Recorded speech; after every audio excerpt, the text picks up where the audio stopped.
After we moved into our new place, my boyfriend organized a housewarming.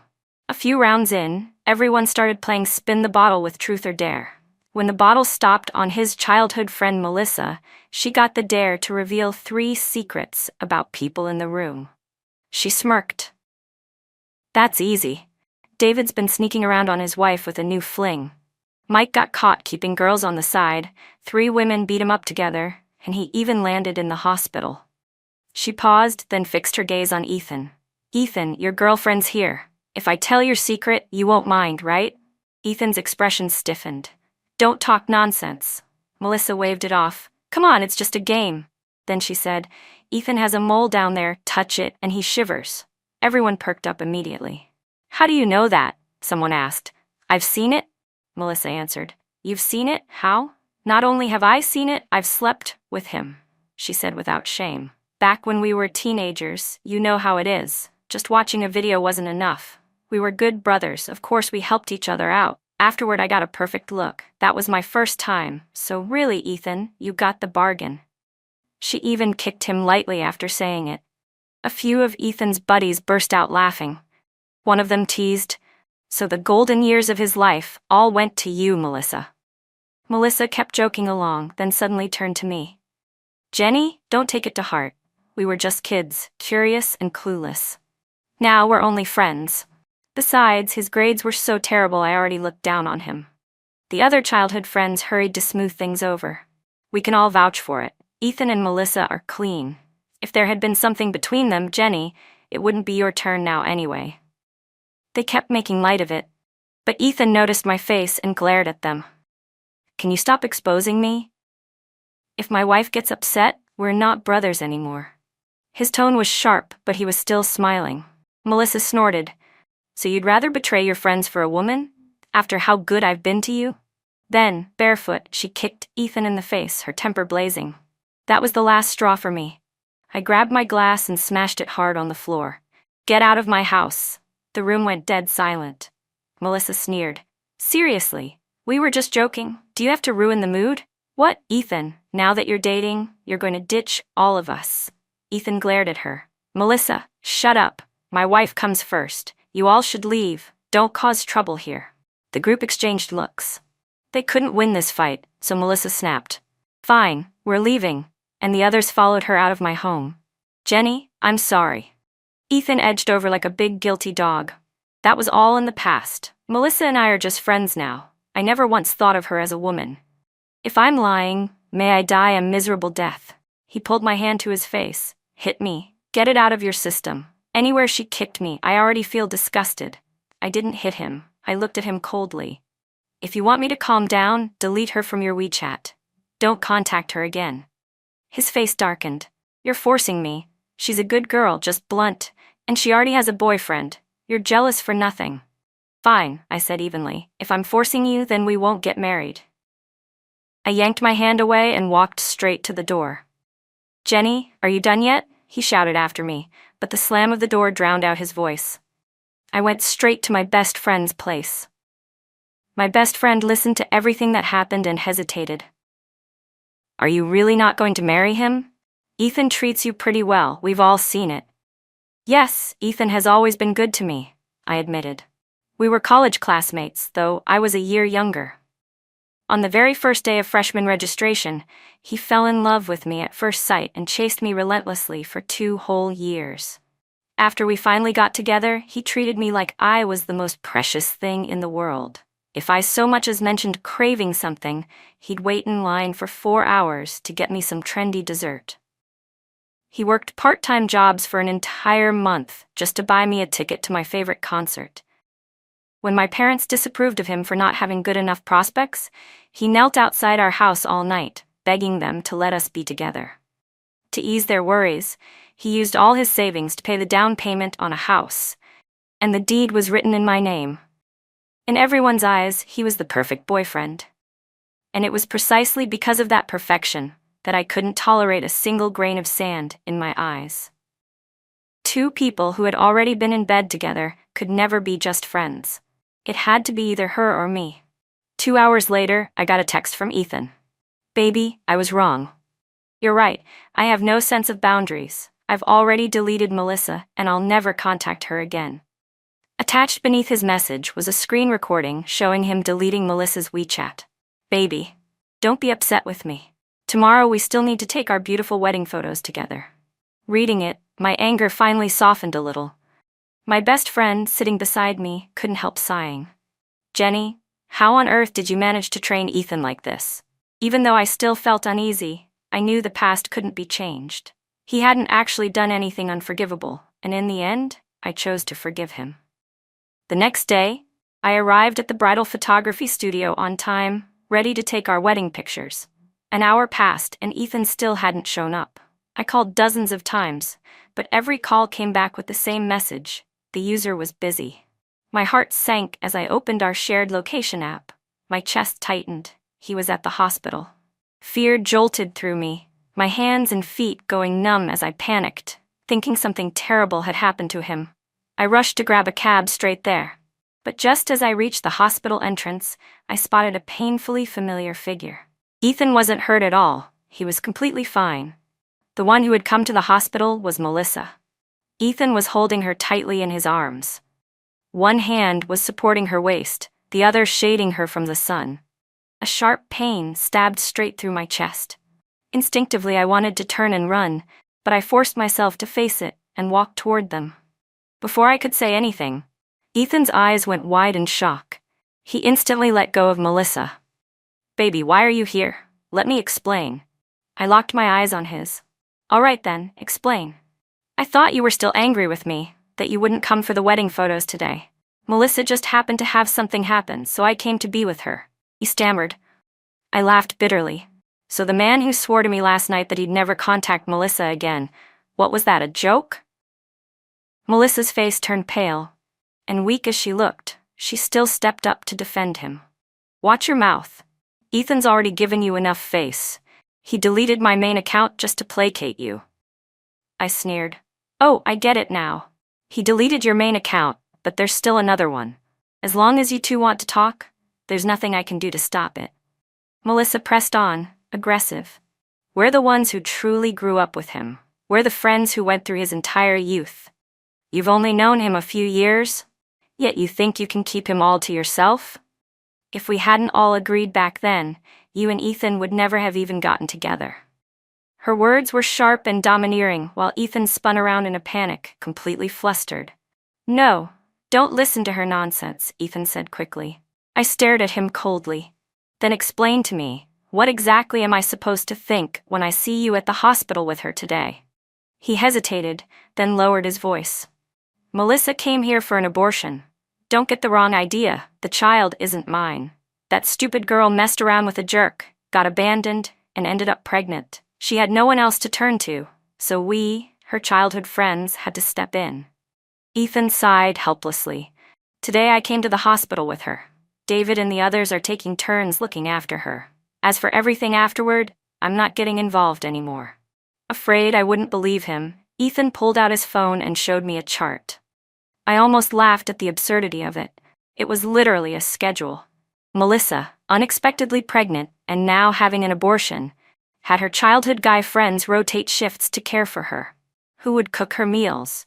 Who would make soup? Who would accompany her for follow-up checkups? Everything was clearly listed. Ethan's role was to be with her for the surgery, while the rest would take over afterward. See? I wasn't lying. Baby, we're all good brothers. Melissa got into trouble. How could we just ignore her? I drew in a deep breath. Fine. You take care of her then. With that, I turned around to leave. Ethan started to come after me, but Melissa suddenly let out a pitiful cry and collapsed right into his arms. Ethan, my stomach hurts so bad. Please carry me back inside to see the doctor again. The sound of his footsteps behind me stopped. He didn't follow. I clutched my chest, suppressing the searing pain, and forced myself to take a cab home. The first thing I did when I got back was start packing. We had originally planned to take wedding photos today, and tomorrow, on Valentine's Day, we would get our marriage license, but now everything was destroyed. We had only lived in the new house for a week, so there weren't many signs of life yet. I told myself it wasn't too late. As I was packing, urgent knocking suddenly rattled the door. Baby, why did you lock it? Open up, stop messing around, okay? Open the door, let's talk this through. I stayed silent, shoving all the clothes from the closet straight into my suitcase. He kept explaining from outside.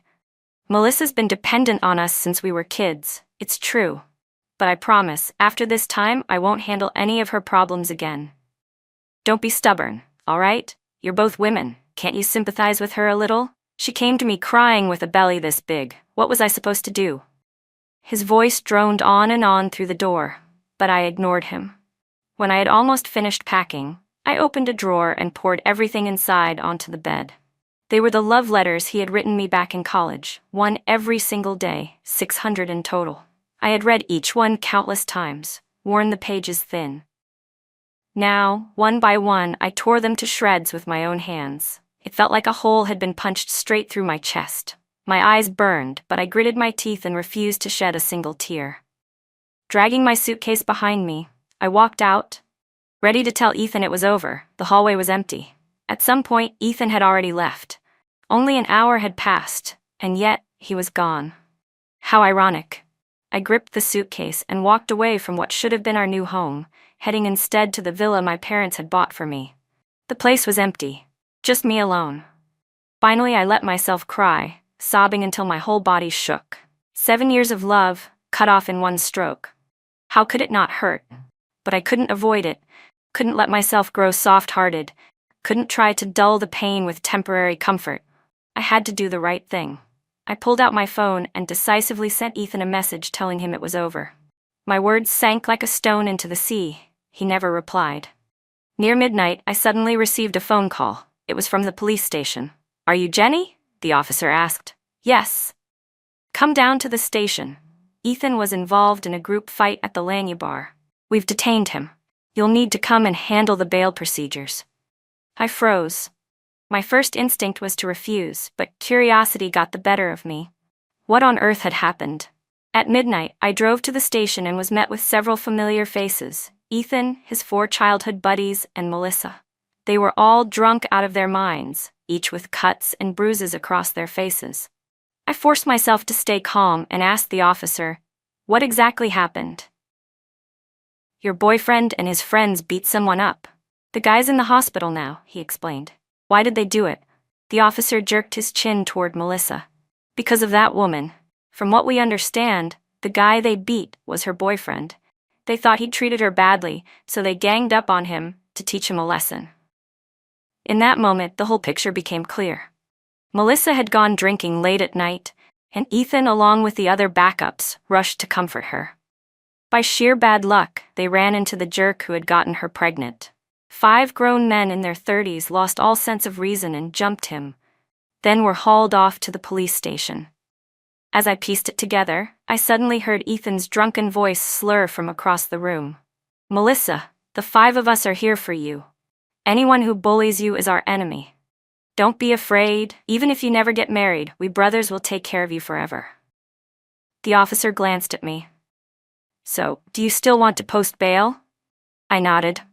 "Of course, a scene this big, I can't be the only one to watch." After I paid the bond, Ethan was released. Melissa, who hadn't participated in the fight but had simply gotten drunk, immediately clung to him like an octopus the moment he stepped out. "Where are you going? You're not allowed to leave me." Ethan could barely walk straight, his mind completely fogged, but he still reached out to steady her. "Careful, don't fall." The 2 of them stumbled out of the station together. Melissa wrapped her arms around his neck, drunkenly singing, "Good brothers, together for life." Ethan, supporting her by the waist, already 30 years old but acting like a reckless teenager, roared into the night sky with fiery loyalty. "No one is allowed to bully our Melissa." I stood silently behind them, raised my hand, and hailed a cab. I had the driver take the 2 of them back to the new house. From the taxi to the front door, they never let go of each other. Melissa's eyes were blurred with tears. "Ethan, you're still the one who treats me best. If we had just taken one more step back then, would the ending have been different?" Ethan didn't answer. He just stroked her hair and whispered, "Don't worry. I'll always be by your side, your strongest support." Drunken words are often the truest, and the 2 of them poured out everything they had been hiding in their hearts. I stood off to the side, quietly recording it all. Then I sent the video straight into Ethan's family group chat. It was like throwing a bomb into still water. The explosion of chaos was immediate. "What's going on? Who's that woman?" "Jenny, did you and Ethan have a fight?" I replied calmly. "Please come over right away." And I said nothing more. By 4 a.m., a sharp, urgent knock rattled the door. Ethan's mother showed up still in her pajamas, clearly rushed and panicked. "Jenny, what on earth is going on?" I led his parents into the bedroom. There, on our bed, lay Ethan and Melissa. Her dress had ridden up all the way to her chest, and his face was smeared with lipstick marks. Ethan's parents went pale with fury. "You bastard," his father barked. "Get up right now." But Ethan was too drunk to react. No matter how his parents yelled, he didn't stir. I walked silently into the bathroom, filled a basin with cold water, and returned to the bedroom. Without hesitation, I dumped it over the bed. A sharp scream split the air. Ethan and Melissa both jerked awake, springing upright instantly. I looked at Ethan calmly and handed him some hangover pills. "Don't sleep. It's time we solved this."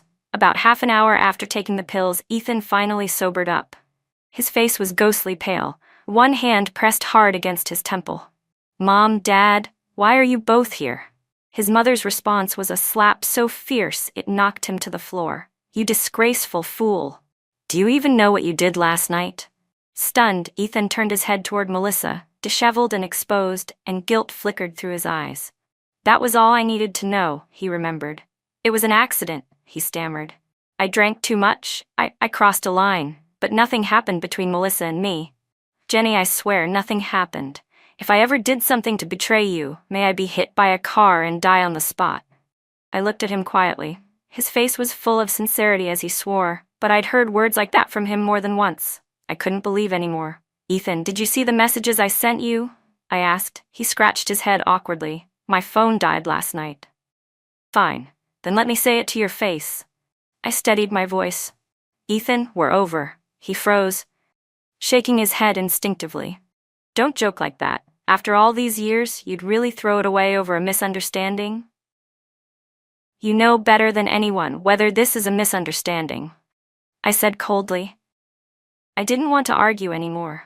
I pulled out my phone and sent a message straight into the group chat with both our parents and relatives. "Dear family and friends, I'm sorry to inform you that Ethan and I have canceled the wedding. We have broken up peacefully. Thank you for your concern." "Jenny, what the hell are you saying? Did I agree to break up?" He lunged for my phone, trying to retract the message, but I held tight. After a brief struggle, the phone fell to the floor and the screen shattered into pieces. Ethan panted heavily, exhaustion etched across his face. "Jenny, how many times do I have to explain? Melissa and I are just friends. Brothers. Since I've been with you, I haven't even touched another woman's hand. Go ask around. What man is as clean as I am? I've done everything I could, and just because I have one female friend, you can't handle it?" Melissa, who had been standing silently until then, suddenly spoke up for him. "Jenny, I honestly think you're pathetic. How insecure are you, to be this jealous of me, to the point of breaking up with Ethan? Or maybe you're just controlling, you can't stand your boyfriend having any female friends. Isn't that it?" I turned my eyes on Melissa. Word by word, I said clearly, "I'm not insecure about other women. I'm just exposing the mistress." Ethan's eyes flickered, and his voice rose. "What the hell do you mean by that? You've got no proof, don't dump that crap on me." I calmly picked up his phone from the table, unlocked it with ease, and opened his WeChat. Last night, they had both been drunk out of their minds. The night was long, and eventually my curiosity got the better of me. I tapped into his account. Ethan had deleted Melissa's main account, but there was still another one. I pulled up a profile with a pink teddy bear avatar and held it out for everyone to see. "Melissa, I found your burner account." The chats between Ethan and Melissa were constant, messages every single day. They shared food, music, and movies, even made plans to go to concerts together. On the 6th of last month, I was hospitalized for a piercing infection. He told me you had to work overtime at the office, but in reality, you went with Melissa to a concert. On the 3rd of this month, when both of our parents were supposed to meet to discuss the wedding banquet, you said you had to leave town for 2 days on business. Instead, You stayed out all night drinking with Melissa, and afterward the two of you checked into a hotel. The chat log even spelled out how many times you slept together the night before. Yes, the tone of your daily messages looked like close friends, but when it came to booking hotel rooms, you were anything but vague. You treated it like some kind of stress relief, an outlet for your desires, only to pull up your pants after and keep calling each other good brothers. How disgusting. My tone was flat as I spoke, as if I were retelling someone else's story. Even I was surprised at how calm I sounded while exposing such cruel truths. There were too many records like this. You had a physical relationship behind my back, yet you still swore to me your friendship was pure. I laughed bitterly at Ethan.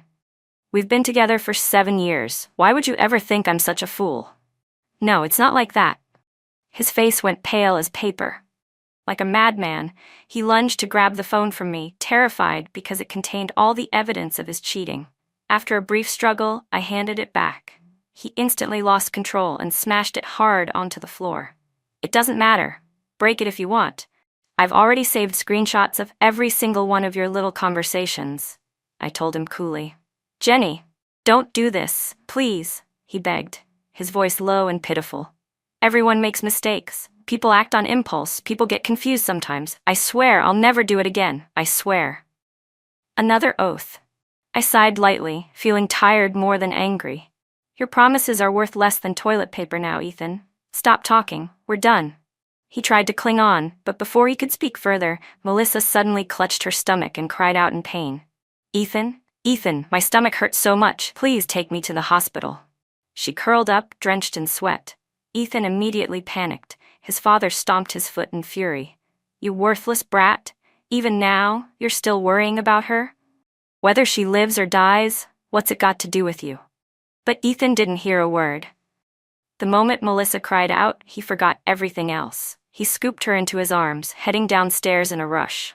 Before leaving, he even had the nerve to turn back and say, Jenny, Melissa's in pain. I can't just abandon her. We'll talk when I get back. I almost laughed at how ridiculous he was. He really thought he still had a chance to talk things through with me. I stared at his retreating back.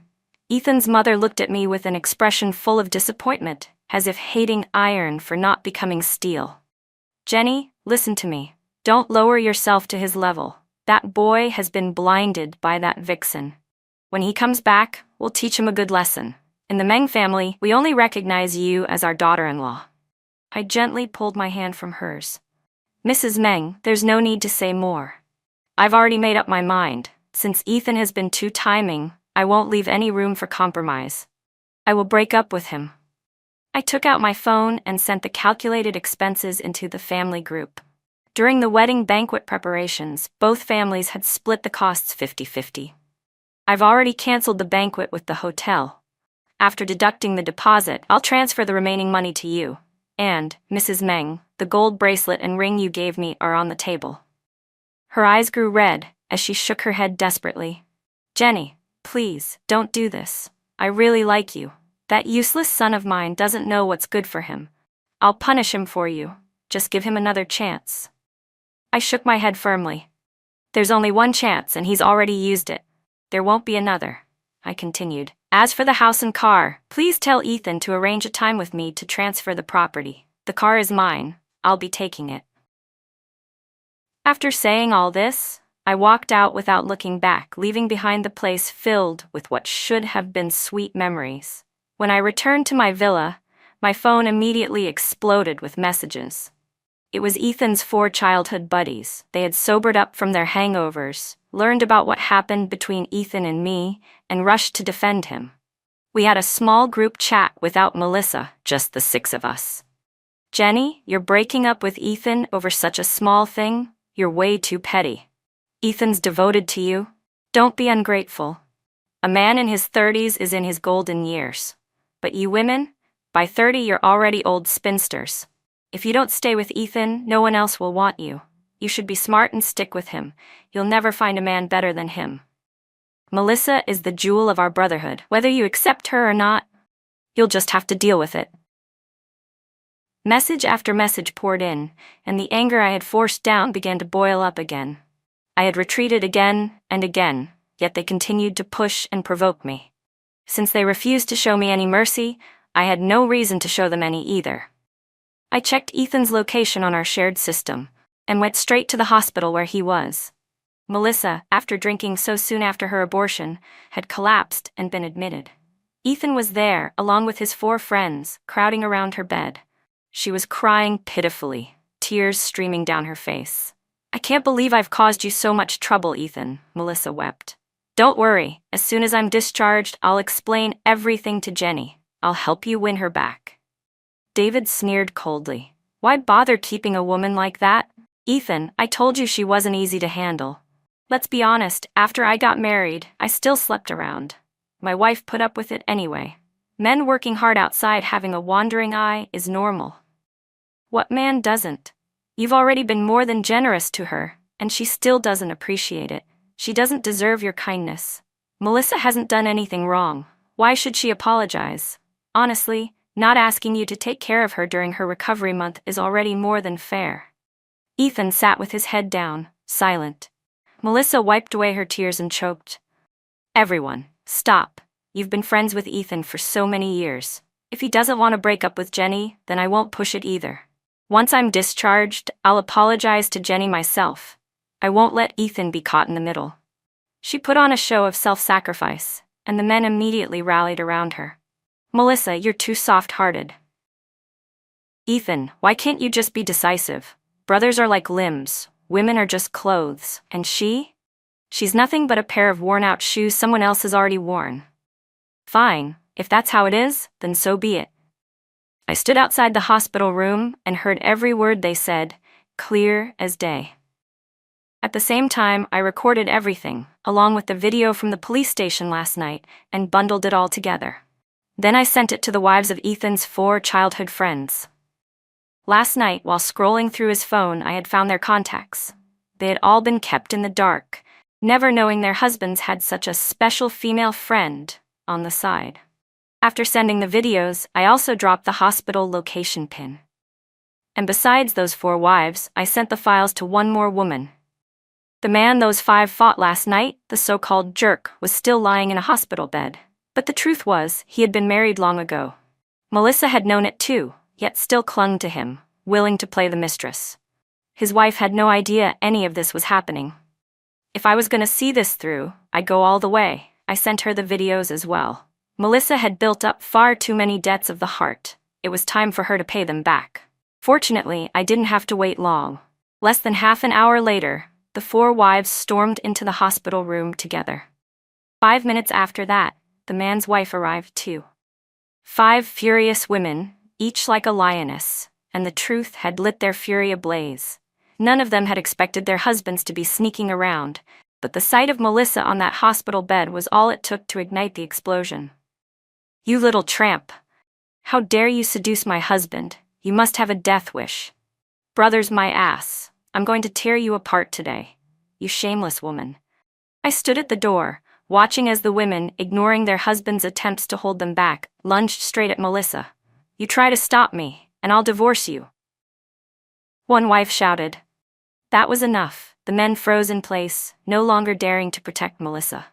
Within 2 minutes, the screams echoed out. Melissa wailed and sobbed, sounding like a dying lamb. It wasn't until doctors and nurses rushed in that the women were pulled off her.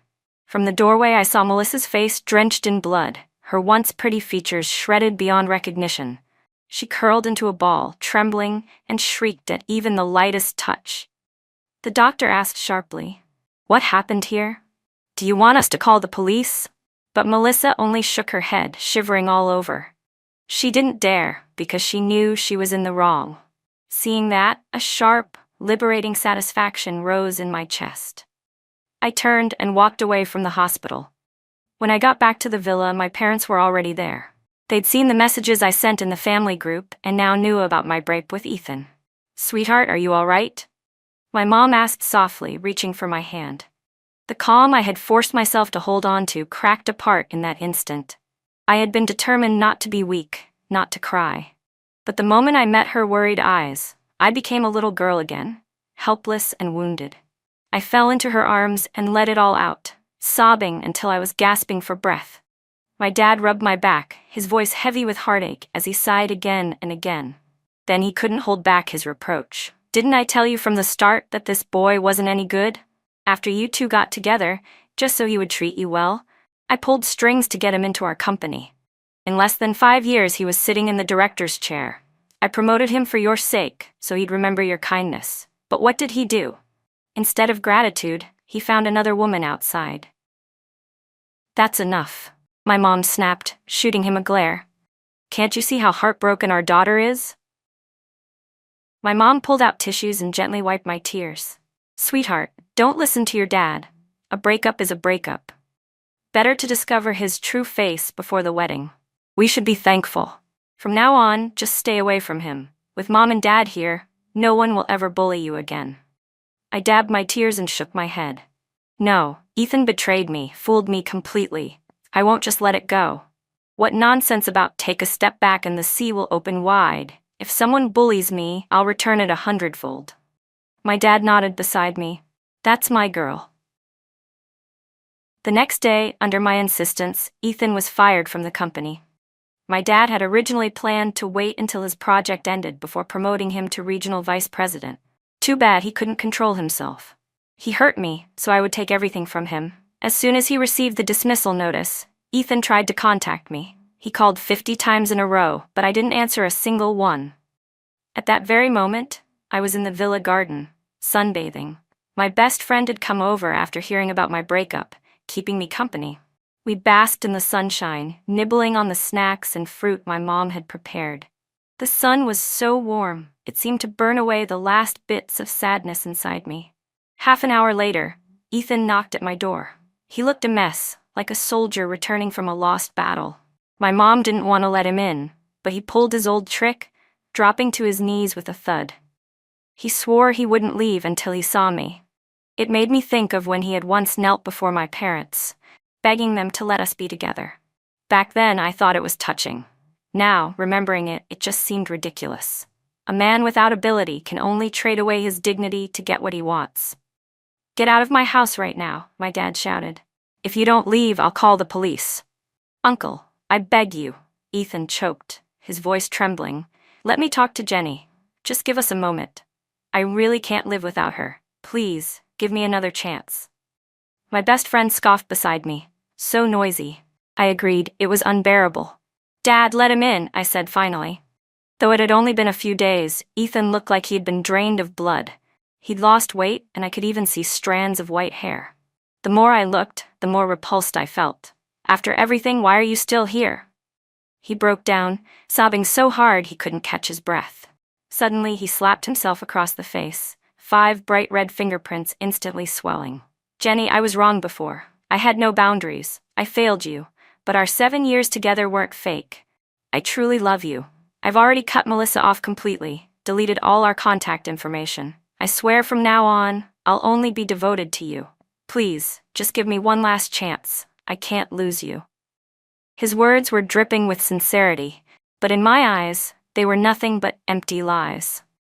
Is it really me you don't want to lose, or your job and your power? Ethan froze, then quickly stammered. Of course it's you I don't want to lose. My best friend and I exchanged a knowing look, then both laughed aloud. Listening to your sweet talk now only makes me feel ridiculous, I said coldly. You were just some poor boy from a village. If it weren't for my father, you'd still be a nameless screw in some factory. With my family's support, you became a director before 30. Everything you've enjoyed came from my family's privileges. Now that we've broken up, you're nothing. Does it hurt now? I asked coldly. You got used to living the good life, and now you can't stand the thought of hardship, right? His eyes flickered, guilt betraying him. Don't worry, Ethan, I said, my voice steady. In this life and the next, I will never get back together with you. You'll never get another ounce of advantage from me. Oh, and by the way, I already had my dad spread the word to his colleagues in the industry. Anyone who hires you will be making an enemy of him. Right now, I doubt there's a single company in this city willing to take you. If you're smart, you'll pack up and try your luck somewhere else. Ethan's face went ashen, his body swaying like he could barely stand. I couldn't be bothered to look at him any longer. I grabbed my best friend and walked out of the house. We went to a luxury pool club downtown, determined to have some fun. With a wave of my hand, I booked 8 male models, handsome, tall, and most importantly, obedient. Ethan followed us all the way to the club. When he saw me draped between men on both sides, his eyes turned bloodshot, his teeth grinding so hard I thought they'd break. "Jenny, how could you do this to me? How could you go find other men right in front of me?" I laughed so hard I nearly doubled over. "And who do you think you are? Who I spend time with is none of your business." I waved the manager over. "Get security to throw this irrelevant man out. Don't let him ruin my mood."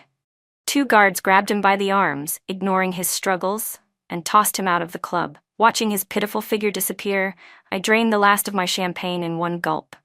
The image of his red, disbelieving, wounded eyes as he was dragged away flashed in my mind. Once upon a time, that look would have broken my heart into pieces. Now it only made me sick. We played until midnight. Then I finally gathered my things, picked up my clutch, and left the party with my best friend. Outside, the streets were quiet, the night air cool. My heart was calm. My phone buzzed in my hand. It was the driver, telling me the car was waiting at the curb. This city was so big, full of interesting people and endless possibilities. Why should I waste another second on someone who had already been eliminated from my life? I took a deep breath and told myself, 7 years. So what? I can afford to lose. Starting over is never too late. Epilogue: Ethan watching Jenny's back as she walked away tore my heart apart. I used to believe she'd always be there, that she would forgive me one more time like she had before. But this time, I've truly lost her. 7 years, we had 7 years of sweetness, of holding hands, of her gentle smile that lit up my world. I had everything in my hands, yet I was stupid enough to look elsewhere. I lied, I hid things. I used friendship as an excuse to cover up my blurred lines with Melissa. I kept convincing myself Jenny would never leave me, that I still had a chance. But now, every promise I made, every oath I swore, feels like a cheap joke. When she told me I wasn't afraid of losing her, but of losing my job and power, it hit me like a knife. In her eyes, I wasn't a man she could rely on anymore.